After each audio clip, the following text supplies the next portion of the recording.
I'm actually here in Mr. Mathews' Shaashvat Sustainable Farm.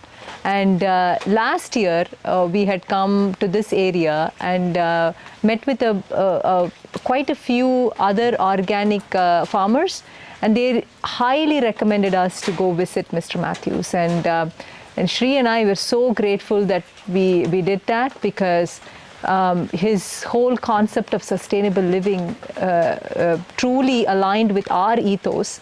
And we actually took some samples of his cardamom back home to test it out, and it is the best cardamom that you can ever taste.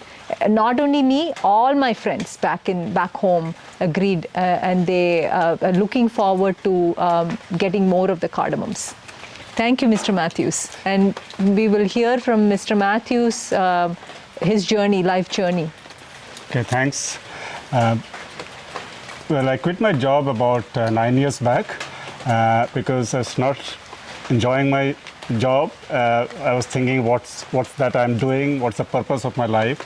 That's when I thought of this concept of sustainable living came to my mind. And as I explored this further, I realized that the most critical element of sustainable living is farming, where you produce your own food, which is safe to eat.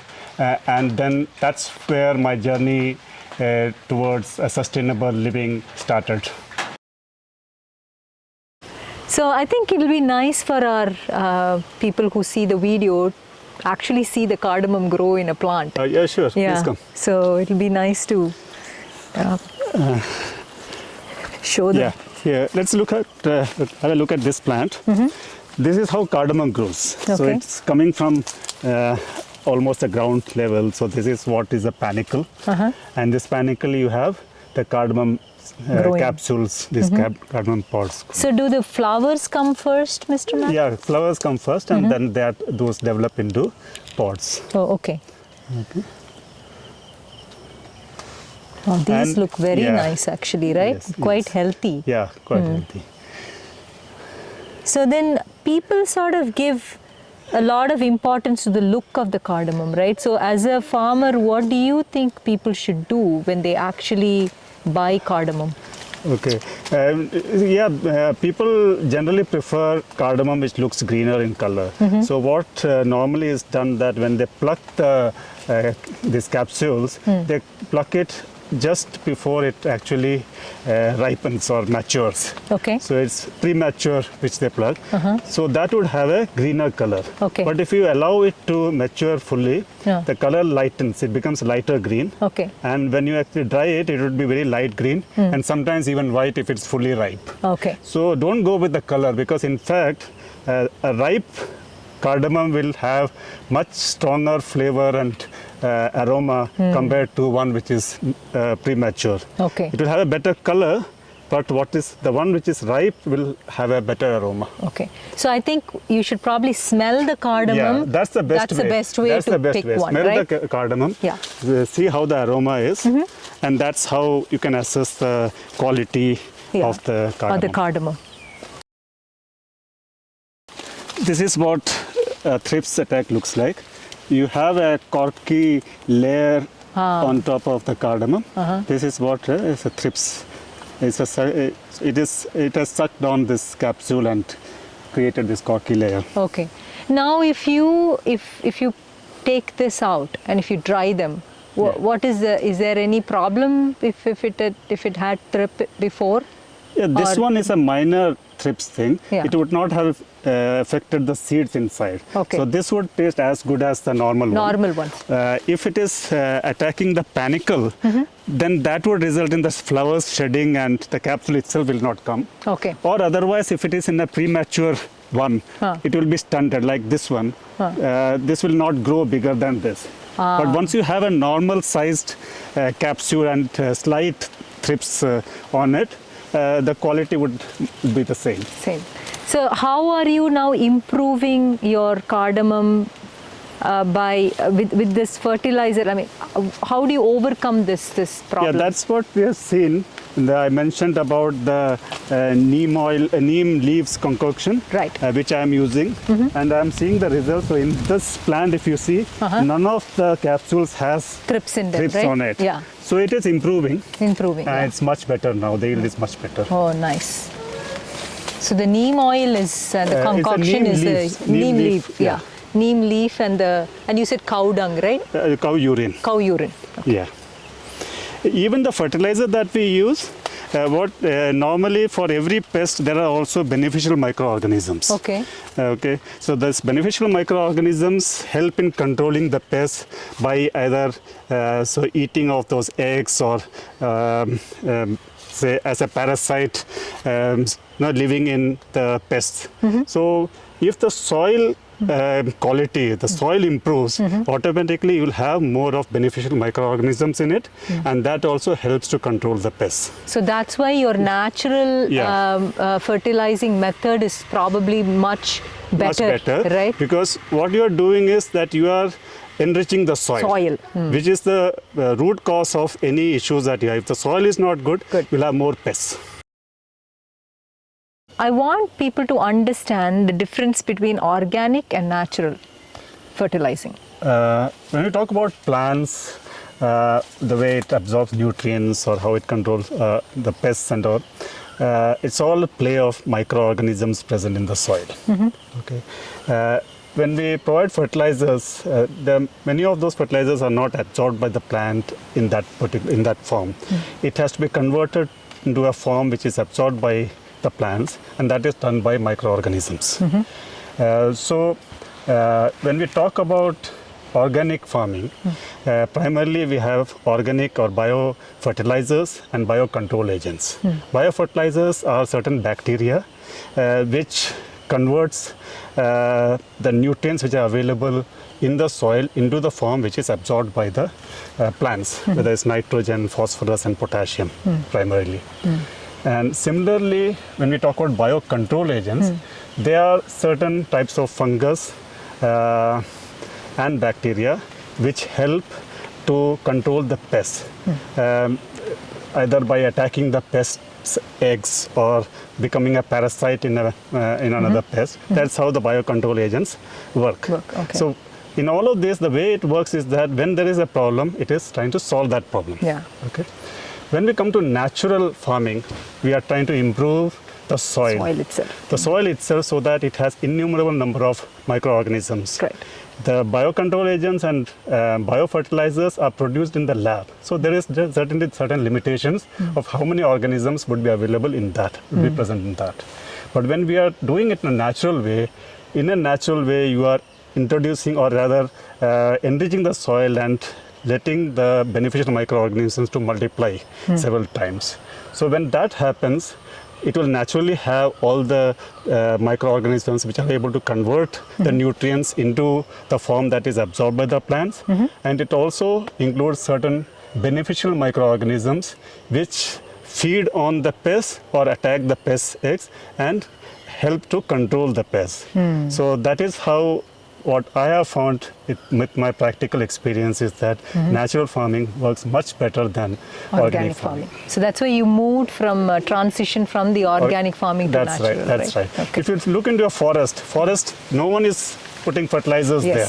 But nobody is doing any organic. But the plants, the trees, and they are all so healthy and does so well. Exactly. So we are trying to emulate how nature has provided for development of these plants. Okay. So that is what we are following. Okay. So you picked cardamom because of that reason? Like, is this soil very conducive for growing cardamoms here?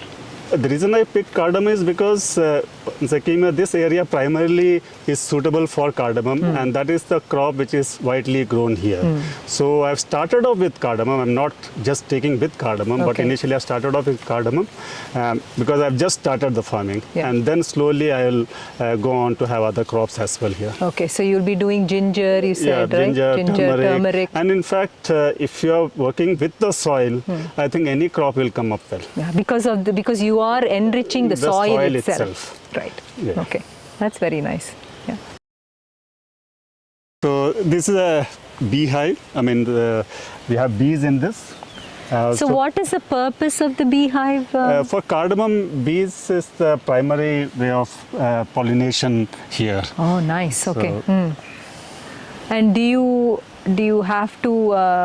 I mean, do you get the the honey from time to time? You can get the honey. I've just kept it maybe a few months back, so Okay. it's still not ready for the honey. Okay. So you get natural honey as well Yeah, in you the can farm, get natural right? honey. Yeah, that's nice. That cow wants some feed, so I'll just Oh, so I okay. just stood up. This is these are native cows. This is a breed called Vechur. It's not pure Vechur, but it's a crossbreed of Vechur. And this is the mother cow. This is the calf of this cow. This also is more than 1 year old. Oh, okay. Yeah, and this has been crossbred with Kasargod Duff. Yeah, let me feed this. Okay.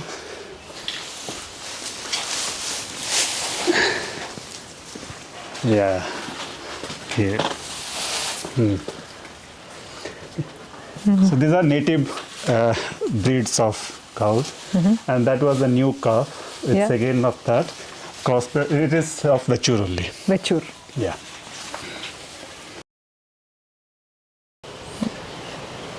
So we are probably going to your log house now. Yeah, let's go there. Okay. So you primarily growing bamboo because you want to create a.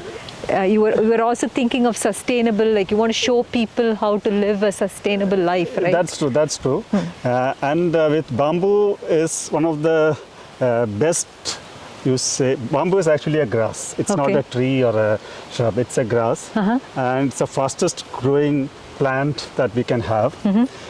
And it's also one which absorbs a lot of carbon dioxide, and that way helps in purifying the air. Okay. So even where you are going to use bamboo for your as a building material, I think it's a very good building material, and you can build, construct whatever some constructions you need to do. You can do with bamboo. Okay. So your whole farm, every aspect of your farm is like very sustainable, right? Yeah, that's like what I'm trying to implement materials, here. The yeah. whole concept of this farm is sustainable living. It's not just farming. Every aspect of sustainable living I want to incorporate within this. Okay. The structures which are coming up will be using a minimum of cement or concrete or steel. It is either with mud or with bamboo. Okay. And I see the house that you have is also completely it's made of mud. right? Mud. Completely made of mud, yeah. Yes. And So if you go down, we have a cottage which is made of bamboo. Completely with bamboos, nothing else used for that. okay, okay. But that's beautiful. And I also noticed your, when we looked at your bathroom that you're building down for the bamboo house is also very, completely mud and it's Yes. made of mud, right? Yeah, Mud when you are building with mud, there are different ways that you can build with mud. okay. You can make bricks out of mud and then use it like any other ordinary bricks. Or you can use what is called rammed earth, where you put in two planks and put the soil in between that and compress it. That is another way of building structures with mud. The method I have used is called cob, where you mix the mud with lime and a little bit of sand and make a dough out of it, and then use that to place on top of it as layers and then build the house. So that is how I have built this house. And then another method is there where it's called wattle and daub, where you build a wattle with bamboo or sticks and then you cover it up with mud. Mud, okay. So that is another way of construction, which I am using for the bathroom down there. I think everybody would love to see that. Yeah, sure. So we can probably go there next. Yeah, sure. So this is the bamboo cottage I was talking about. This has been done completely with bamboo. Shall we go inside? Yeah, of course. Yeah. I just love it, Mr. Mathews. Looks so beautiful. Yeah. This is what it is. And I've used treated bamboo, and you see the polish on this. Yeah. This is actually I've applied 2 coats of linseed oil. Oh. Nothing else, no Nothing polish, else, no wood nothing? polish. It's linseed oil which is applied on this. Okay. Let me introduce you to these 2 people who have been with me all through my journey. This is Anu, and this is Soman. He is our mason. Anything you want to ask them? Yeah, we want to find out how they like the whole experience of building the log house, the house in mud, right? Okay. It's such a ചോദിച്ചു വരുന്നത് ഇവിടുത്തെ ഈ മണ്ണ് വീട് ഈ മുളയും കൊണ്ട് വീട് വെച്ചു ഇതൊക്കെ കണ്ടപ്പോൾ എന്തുവാന്ന് മനസ്സിൽ വരുന്നത് എന്തുവായിരുന്നു ആദ്യത്തെ ചിന്ത ഉപ്പഴത്തെ എന്തുവാന്നുള്ളത് പഴയൊരു കാലത്തിൻ്റെ ഇത് പഴയ നമ്മുടെ നാച്ചുറലായിട്ട് ഒത്തിരി സിമെൻറ്റ് അങ്ങനെയുള്ളതൊന്നും ഇല്ലാതെ നല്ല ഒരു ഭംഗിയായിട്ട് നല്ല ഇതായിട്ട് തോന്നുന്നുണ്ട്. മണ്ണ് വീടാണെങ്കിലും വളരെ നല്ലതായിട്ട് ആദ്യമൊക്കെ ഞങ്ങൾ ഓർത്തത് എത്ര ഒരു മണ്ണ് കൊണ്ട് ഇത് ശരിയാകുമോ ഇങ്ങനെ ആകുമോ എന്നൊക്കെ ഒരു സംശയം ഉണ്ടായിരുന്നു. പക്ഷേ പണി തീർന്നപ്പം ഇതുപോലെ മനോഹരമായിട്ടൊരു വീട് ഞങ്ങൾ പ്രതീക്ഷിച്ചല്ല, അതിലും അപ്പുറമാണ്. I think so. I agree with you. നിങ്ങൾ പറയുന്നത് ശരിയായി.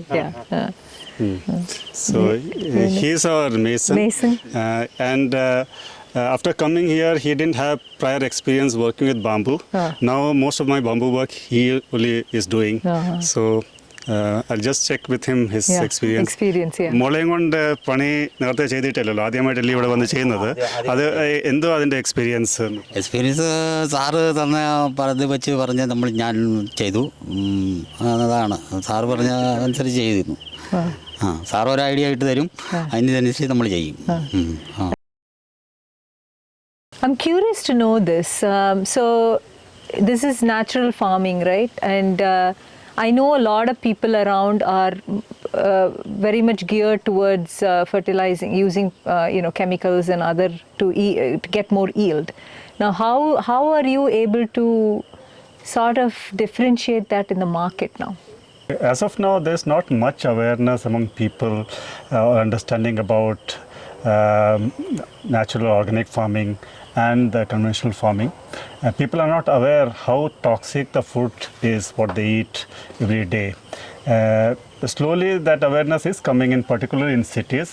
But even there also, when they go to the market and see a product and see that organic product is costing much more than the normal conventional products, people here are quite price sensitive. So they even if they want to have something which is safer to eat, they finally get back to what they are always having because of the price difference. So if I try to sell it in the market, in this area there is not much of appreciation of what I am doing in terms of the product that I produce here. So I have to sell it only as a normal product. Okay. So I don't get the value that I need to get, and sometimes it doesn't even help me to break even.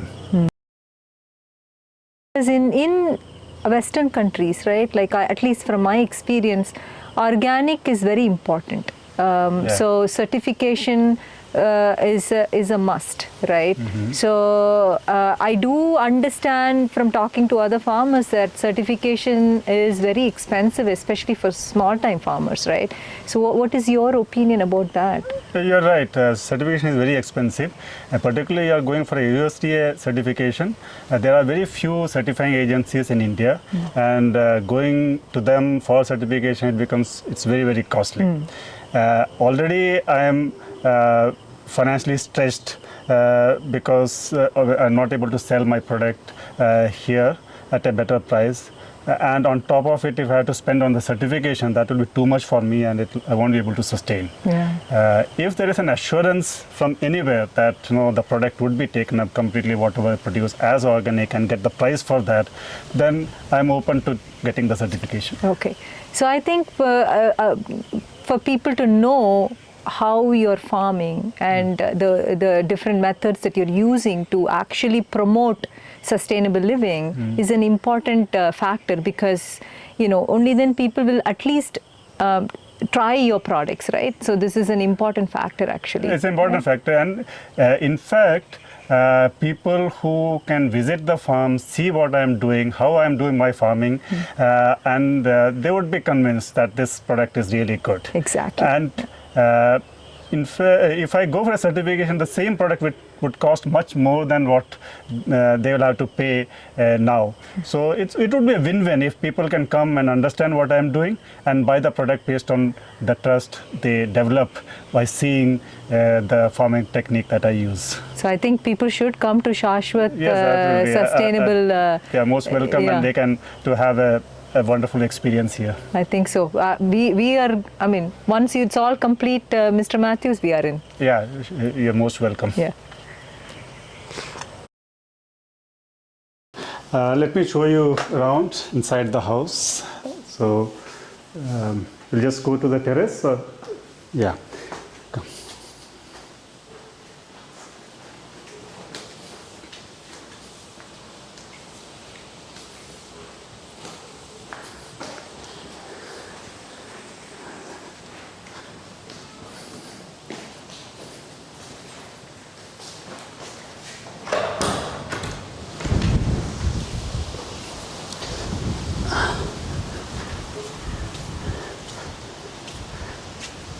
This is the terrace, and this is the view that you get from here.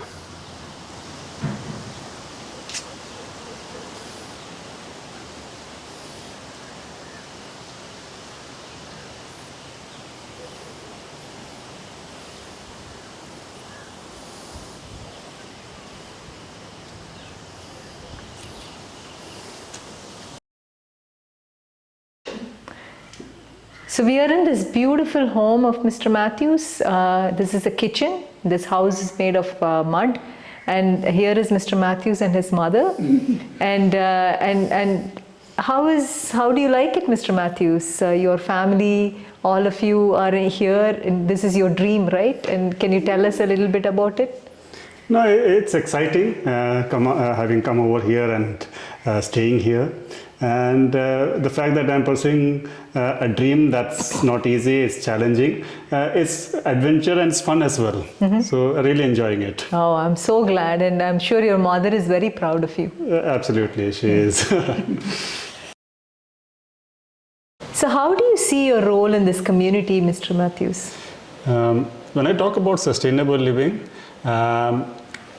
it cannot be achieved just if I lead a sustainable life. It can happen only if the community where I live in, also follows and adopts sustainable living. Absolutely. So my objective here is, as I work on bringing more and more changes here to bring about a sustainable life for myself, I want the same to go to the community as well. When we talk about farming, just as I do natural farming, I want my example to become an encouragement and motivation for people around, and they also start doing farming using the natural techniques. That's very nice. Yeah, I think we would absolutely want that. But sometimes I wonder, will there be any financial crisis for them if they did this? What is your opinion? Like, what has your experience been? See, it's understandable that you can't change overnight. It takes a while. There has to be a transition period. And another important aspect of doing farming this way is that we need to have a market which appreciates produce from such a farming technique. So unless we are able to develop a market, it would be a challenge. Yeah. So that developing that market is in our hands now. Because if Prana Kitchen's consumers support you by buying these products from us, that's coming from you, then which is a huge financial lift for you, right? Yeah, for you and everybody around you. So that way we can encourage more and more people to eat natural food and support the natural farming techniques. Absolutely. I mean, that would be a huge support, because what we need is a consumer base who is aware, who knows about the natural products, and who also know the benefits of having products produced through natural ways. You know what, we will do absolutely whatever we can in our power, because our ethos is very similar We want the farming community to get a fair trade price from us. That way you can survive and the whole sustainable living can come alive. Yeah. So it's not just about livelihood, our own livelihood. It's also about having food that's healthy, that's has nutrition value, and it's absolutely safe to eat. Yes, I think so. And we are all working towards that journey, and hopefully we will get there very soon. Yes, thank you, Mr. Mathews. Thank you.